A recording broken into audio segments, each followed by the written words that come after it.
Olemi was a man of humble beginnings, a simple farmer in the quiet village of Ngotu. His days began with the rooster's crow, tending to his small but fertile farm.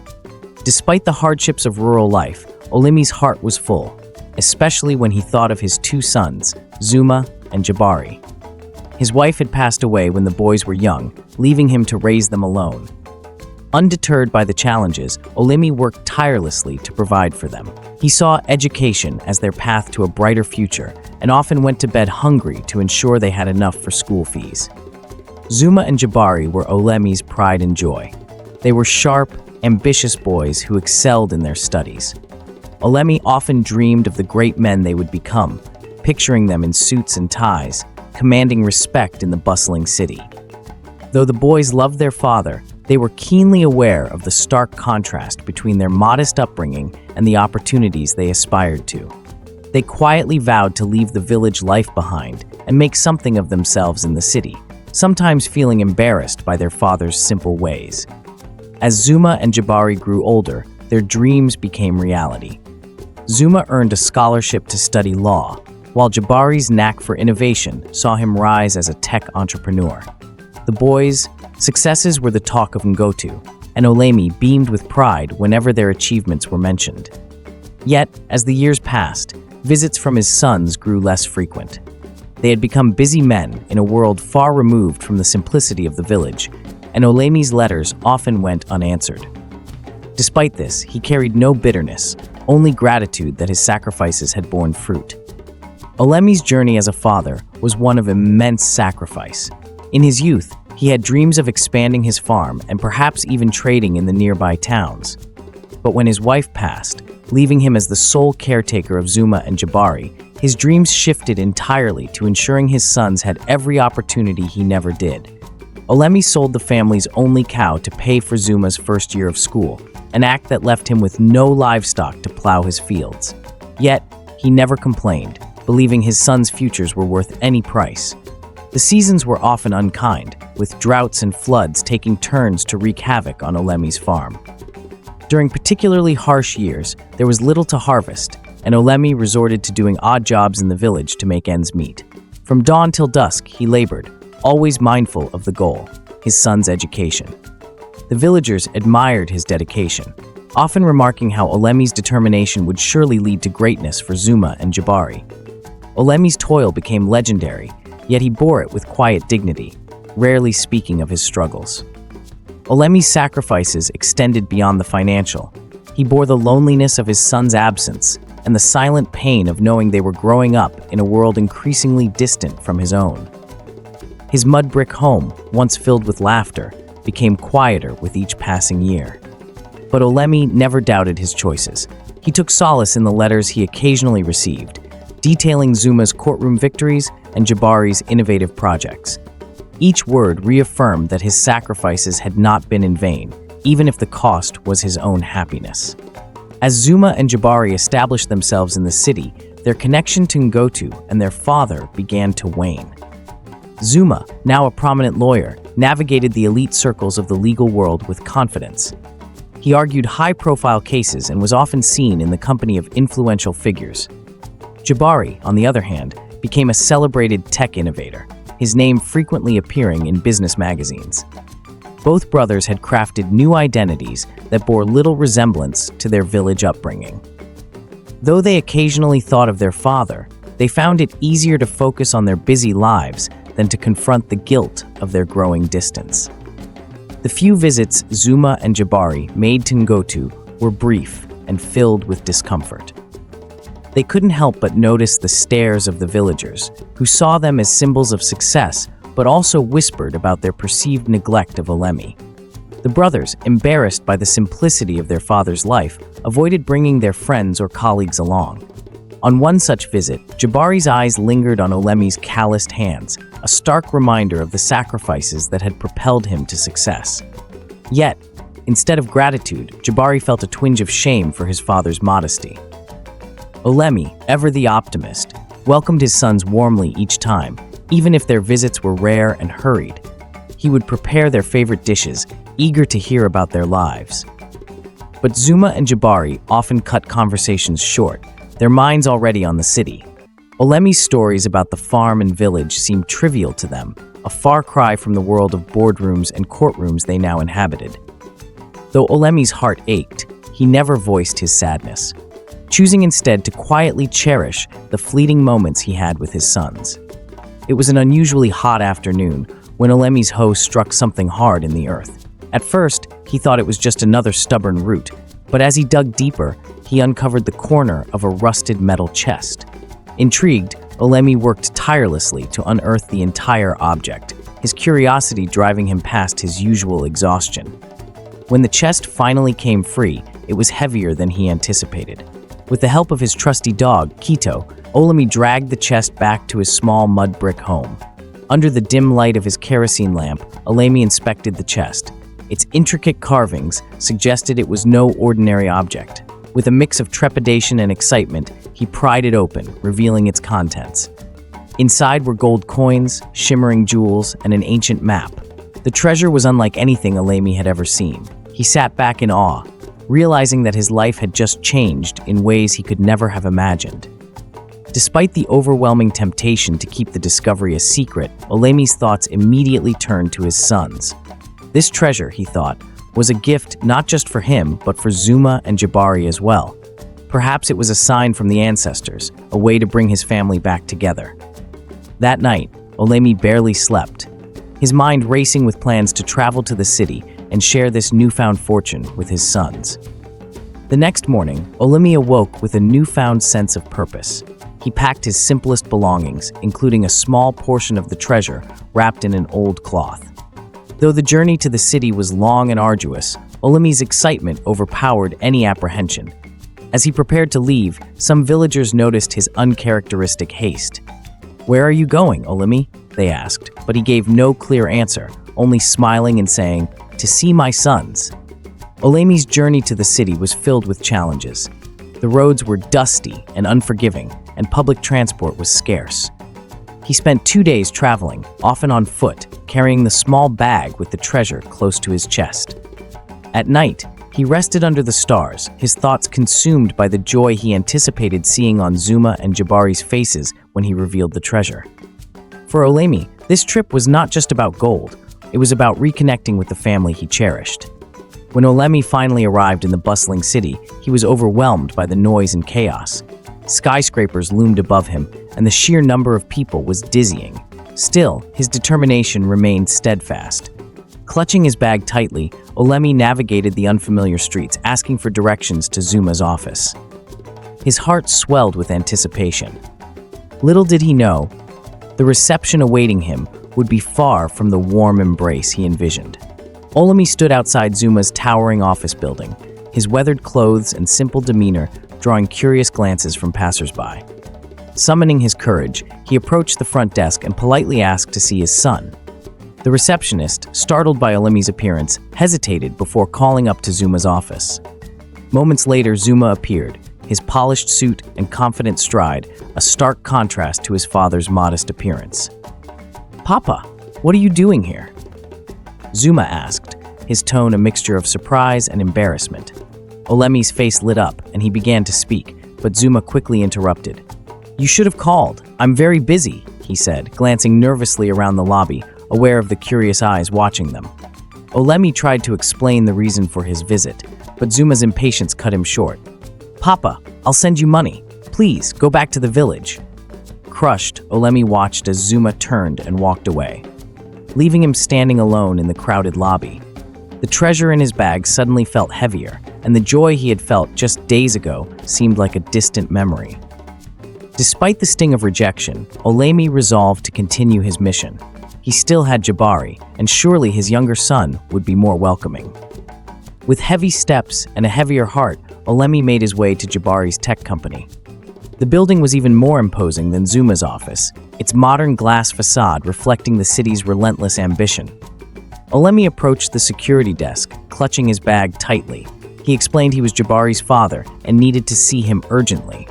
The guard raised an eyebrow but called up to the office. After a brief exchange, the guard's expression turned cold. "Mr. Bat, Jabari says he's busy and cannot see anyone without an appointment," the guard informed Olemi curtly. Olemi's shoulders slumped as he tried to explain further. "Please, I've come from far, and it's important," he pleaded. But the guard stood firm, his instructions clear. Humiliated and heartbroken, Olemi stepped outside, looking up at the towering building that symbolized the distance between him and his sons. Jabari, meanwhile, sat in his plush office, wrestling with guilt. He had recognized his father's voice on the phone, but couldn't bring himself to face him. The image of Olemi in his simple clothes walking into this sleek corporate world felt too incongruous. Jabari justified his decision as a necessary one, telling himself he would visit the village soon and make amends. But deep down, he knew he had failed his father in that moment. Olemi wandered the city streets, the bustling crowds and towering buildings alien to him. He found a quiet spot in a park to sit and gather his thoughts. His dreams of a joyful reunion with his sons had crumbled, replaced by an aching loneliness. Still, he resolved to return to Ngotu, not with anger or bitterness, but with the treasure that now felt more like a burden than a blessing. The journey back to Ngotu was long and somber. Olemi sat quietly on the crowded bus, his mind replaying the events of the past days. The rejection from his sons weighed heavily on him, but he tried to focus on the positives. At least he had seen the city they had often spoken of, and he had learned something about the lives they now led.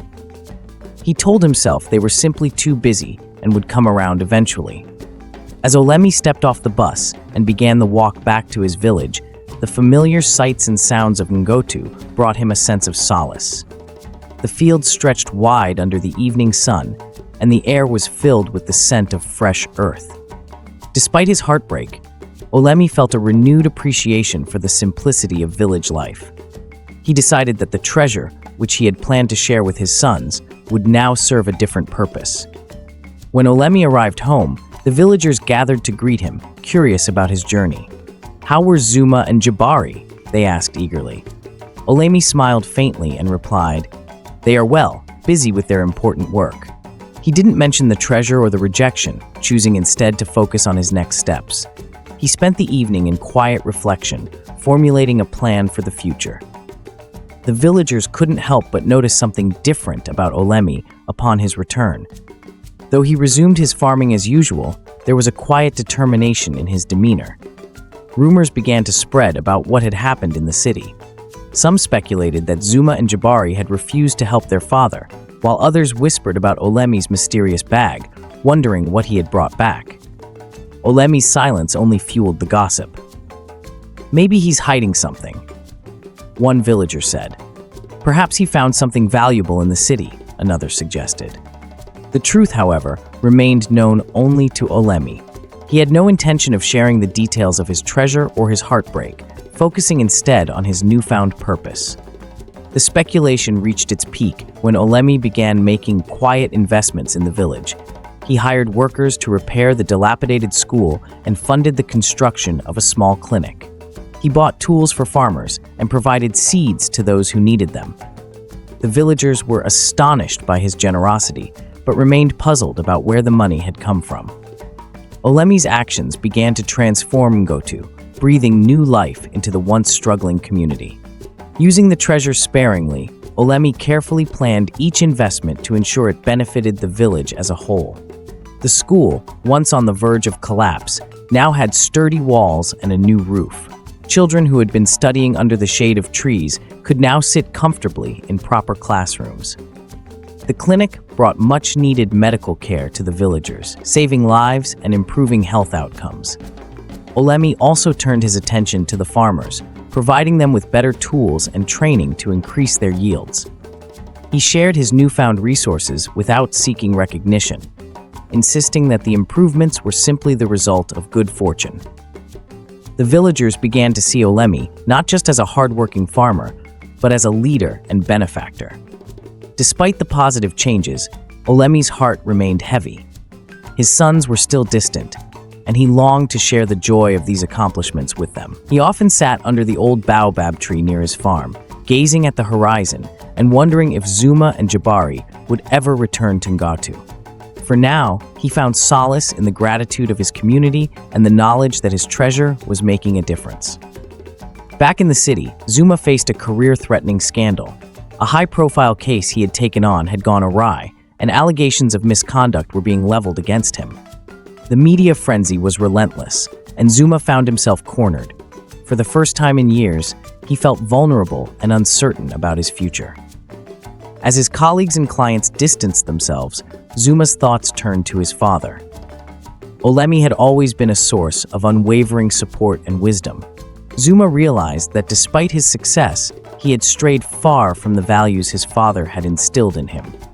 Desperate for clarity, he decided to take a leave of absence and visit Ngotu. The idea of returning to the village, however, filled him with a mix of dread and hope.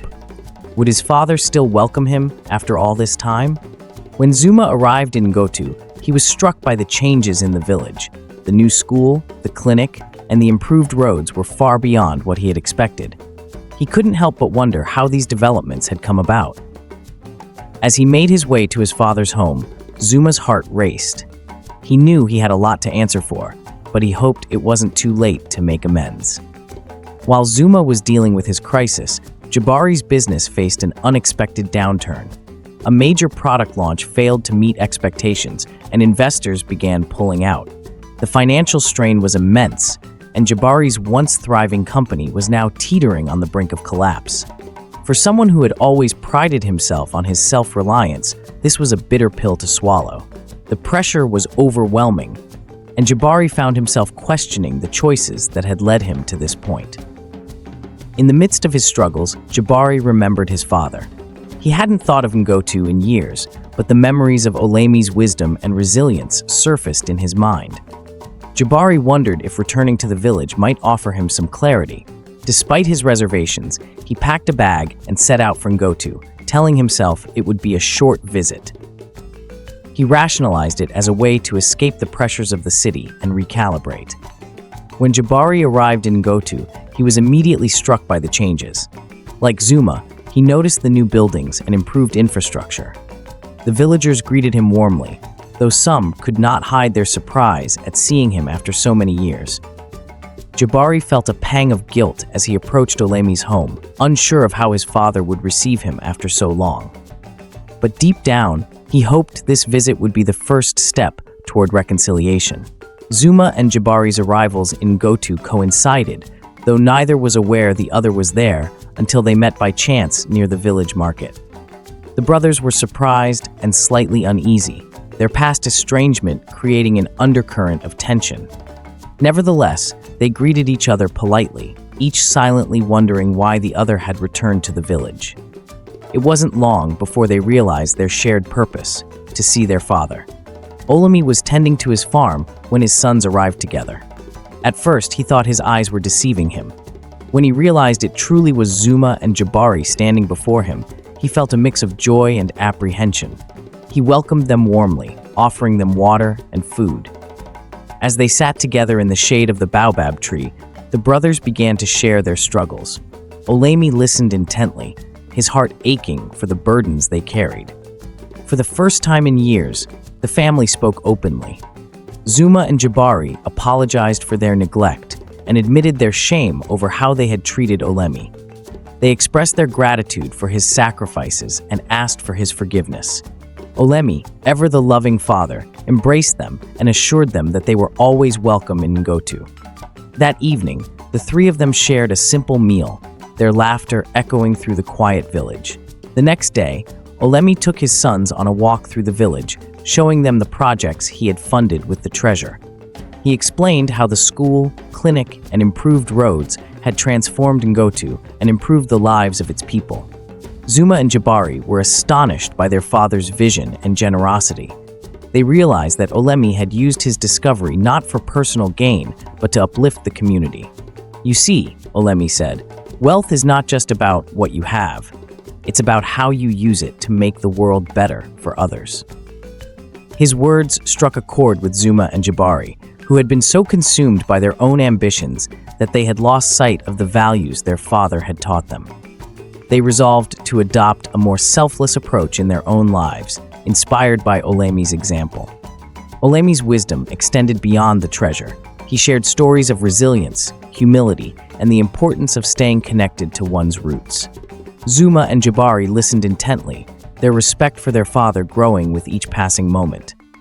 They realized that despite their education and success, there was still much they could learn from Olemi's simple but profound way of life. As the family grew closer, Olemi decided it was time to show Zuma and Jabari the treasure. He led them to his home and retrieved the chest from its hiding place. When he opened it, the brothers were speechless. The gold coins, jewels, and ancient map were more magnificent than they had imagined. Olemi explained how he had found the chest and why he had kept it a secret for so long. Zuma and Jabari were deeply moved by their father's story. They realized the treasure was not just a collection of riches, but a symbol of Olemi's faith in them and his enduring love for his community. They felt ashamed of their earlier rejection of their father and vowed to honor his legacy by using the treasure wisely. Olemi suggested that they divide the remaining treasure into 3 parts. One portion would continue to fund village improvements, another would support Zuma and Jabari's endeavors, and the final portion would be saved for future generations. The brothers agreed wholeheartedly, recognizing the importance of balancing personal ambition with communal responsibility. After agreeing on the division of the treasure, Olemi, Zuma, and Jabari sat down to map out a plan for its use. Olemi emphasized the importance of transparency and accountability, urging his sons to ensure the treasure was used to benefit not just their family, but the entire community. Zuma proposed creating a trust fund to oversee the allocation of resources, ensuring the treasure's impact would last for generations. Jabari, inspired by his father's vision, suggested investing in sustainable farming and technology to modernize the village's economy. The brothers worked together to draft a blueprint for the treasure's use, with Olemi guiding them every step of the way. It was the first time in years that the family operated as a cohesive unit, their shared purpose bringing them closer. As they finalized their plans, the villagers began to notice the transformation not only in the community, but in Olemi's sons as well. Zuma and Jabari's newfound humility and dedication to Ngotu earned them respect and admiration from those they had once distanced themselves from. Olemi watched with pride as his sons embraced their roles as leaders and benefactors. He knew that the treasure had served its true purpose, to reunite his family and instill in them the values of compassion and responsibility. For the first time in years, he felt a sense of completeness, knowing that his legacy would live on through his sons and the village they now cherished. With their plans for the treasure underway, Zuma and Jabari began spending more time in Ngotu.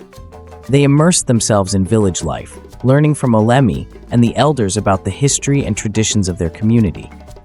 Zuma, who had always been seen as aloof and distant, surprised everyone by participating in communal activities like planting and harvest festivals. Jabari, with his innovative mind, introduced new farming techniques that improved crop yields and reduced labor. The brothers also took the time to mend relationships with villagers who had felt neglected by their success. They listened to their stories and concerns, earning the trust and admiration of the community. For Zuma and Jabari, reconnecting with their roots was a humbling experience that reminded them of the values their father had instilled in them as children. They realized that true success was not measured by wealth or status, but by the positive impact one could have on others. Olemi's home became a gathering place for villagers and visitors alike. Under the baobab tree, stories were shared, plans were made, and laughter filled the air. For Olemi, seeing his sons embrace their heritage and contribute to the village's prosperity was a dream come true. He often sat quietly, watching them with a contented smile, knowing that his sacrifices had not been in vain. As the changes in Ngotu became more apparent, the villagers decided to hold a grand celebration to honor Olemi and his sons. The festival was unlike anything the village had seen before, with colorful decorations, traditional dances, and feasts that lasted for days. People from neighboring villages came to witness the transformation of Ngotu and to pay tribute to the man who had made it possible. During the celebration, Zuma and Jabari addressed the crowd, expressing their gratitude for the community's support and acknowledging their father's unwavering love and sacrifices. Our father taught us that true wealth lies in the strength of our bonds and the betterment of our people, Zuma said, his voice filled with emotion. Jabari added, "We are proud to be part of Ngotu, and we promise to continue building a future that honors our roots." The highlight of the festival was a ceremony where Olemi was presented with a carved wooden staff, symbolizing his leadership and wisdom. The villagers cheered as Olemi accepted the honor, tears streaming down his face. For him, the celebration was not just a recognition of his efforts, but a testament to the resilience and unity of the community he loved. In the years that followed, Ngotu flourished. The investments made with the treasure transformed the village into a model of sustainable development. The school produced scholars who went on to achieve great things, while the clinic provided much-needed health care to neighboring communities. The improved infrastructure attracted visitors and traders, boosting the local economy.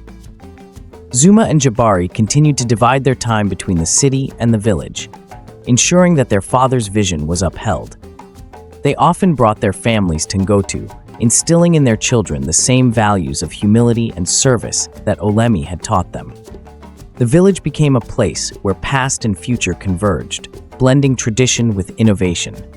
Olemi, now older and grayer, spent his days tending to his farm and sharing stories with the children of Ngotu.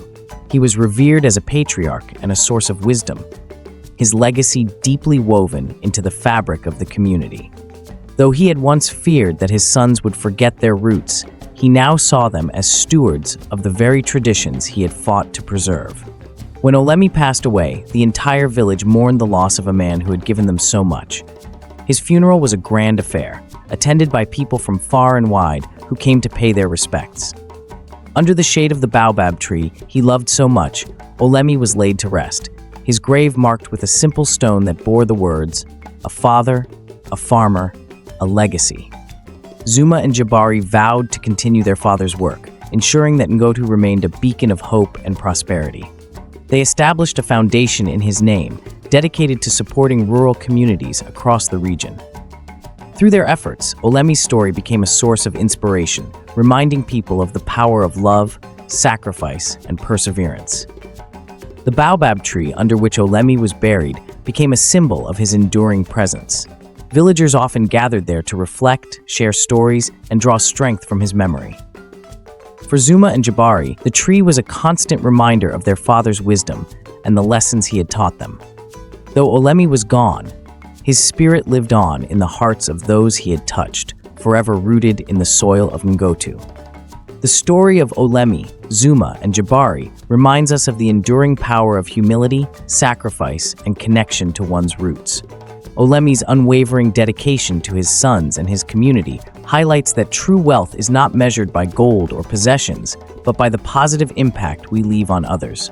Zuma and Jabari's journey teaches us that success is incomplete without gratitude and a sense of responsibility toward those who helped us rise. Let us remember that our legacy is built not just through achievements, but through acts of kindness, unity, and love. Thank you for joining us on this incredible journey through Olemi's life and legacy. If this story inspired you, don't forget to like, share, and comment your thoughts below. We'd love to hear what lessons you've taken away from Olemi's tale.